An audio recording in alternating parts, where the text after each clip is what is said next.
សួស្តីបងប្អូនសូមស្វាគមន៍មកកាន់វីដេអូរបស់ខ្ញុំបាទថ្ងៃនេះខ្ញុំមានវីដេអូមួយចង់ចែកជូនដល់បងប្អូនអរគ្នាតាក់ទងជាមួយនឹងវិធីសាស្ត្រនៃការចិញ្ចឹមថែទាំកូនជ្រូកនិងមេជ្រូកដែលទើបតែកើតកូនដែលកំពុងតែបំបៅដោះកូនតើបងប្អូនអរគ្នាកំពុងតែចិញ្ចឹមសត្វជ្រូកឬក៏ជាពិសេសអ្នកដៃថ្មីសម្រាប់អ្នកដែលចាប់ផ្ដើមចិញ្ចឹមជ្រូកថ្មីមានជួបប្រទះបញ្ហាជ្រូករាកកូនជ្រូកហើមភ្នែកកូនជ្រូកអន់បាយឬក៏កូនជ្រូកក្អកឬក៏ករណីខ្លះកូនជ្រូកហើមនៅកញ្ចក់ជើងក៏ដូចជាហើមនៅកលាក់ជើងបើបងប្អូនអរគ្នាជួបប្រទះបញ្ហាហ្នឹងហើយដោះស្រាយមិនចេញបងប្អូនអរគ្នាអាចទំនាក់ទំនងមកសាកសួរព័ត៌មានអំពីវិធីសាស្ត្រនៃការដោះស្រាយនៅបញ្ហារាកក្អួតក្អកឬក៏គ្រុនក្តៅឬក៏មិនស៊ីចំណី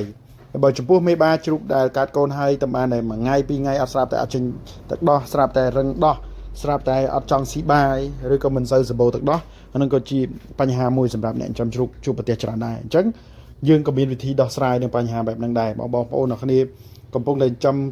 កូនជ្រូកមេជ្រូកហើយជួបប្រទះនៅបញ្ហាទាំងអស់ហ្នឹងបងប្អូនអ្នកគ្នាអាចតំណតំណងមកសាកសួរព័ត៌មានតាមរយៈឆាតតាមរយៈលេខទូរស័ព្ទដែលខ្ញុំដាក់នៅលើវីដេអូឬក៏បងប្អូនអ្នកគ្នាមានផែនការចង់ចិញ្ចឹមជ្រូកកូនជ្រូកហើយអត់ទាន់មានបទពិសោធន៍អត់ទាន់មានចំណេះអត់ទាន់មានជំនាញចង់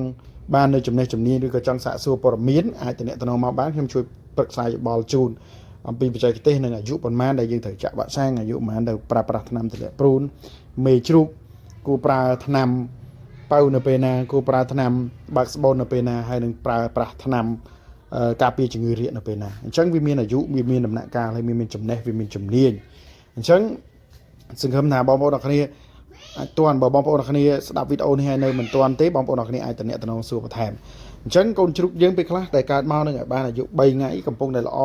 បងស្រាប់តែវាទៅជារាកស្រាប់តែវាទៅជារឹងដៃរឹងជើងហើមភ្នែកទុនដៃទុនជើងឬក៏មេជ្រូកកើតមកបាន4-5ថ្ងៃស្រាប់តែលែងស៊ីហ្នឹងក៏ជាបញ្ហាមួយសម្រាប់អ្នកចិញ្ចឹមជ្រូកត្រូវយកទៅដាក់ដែរអញ្ចឹងយើងគួរតែមានចំណេះដឹងខ្លះព្រោះវាជ្រូករបស់យើងគឺទីមួយយើងចិញ្ចឹមទៅចង់បានផលប្រយោជន៍ចង់បានផលលាភបើសិនជាយើងអត់បានថែទាំវាបានត្រឹមត្រូវទេវានឹងអាចជាផលលំបាកឲ្យយើងវិញឲ្យយើងខាតបង់ទីមួយពេលវេលាទីពីរគឺលុយកាក់ដែលយើងចំណាយទិញចំណីទឹកភ្លើងដែលយើងត្រូវថែទាំនោះអញ្ចឹងយើងត្រូវតែយកចិត្តទុកដាក់មែនតើហើយ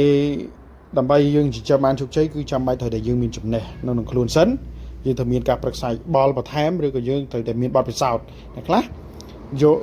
បទពិសោធន៍ប្រាជ័យខ្លះទៅយើងអាចកែតម្រូវដើម្បីឲ្យទៅទទួលបានជោគជ័យបាទចំណុចមួយទៀតនោះគឺមេជ្រូករបស់យើងពេលដែលយើងចិញ្ចឹមមកយើងអត់បានយកទុកដាក់វាយើងចិញ្ចឹមតាមយថាផលក៏វាមិនបានផលចំណេញដែរអញ្ចឹងយើងត្រូវតែមានការយកទឹកដាក់ទៅលើការចិញ្ចឹមថែទាំជ្រូកនិងកូនជ្រូករបស់យើងបាទសូមអរគុណសូមគោរពលា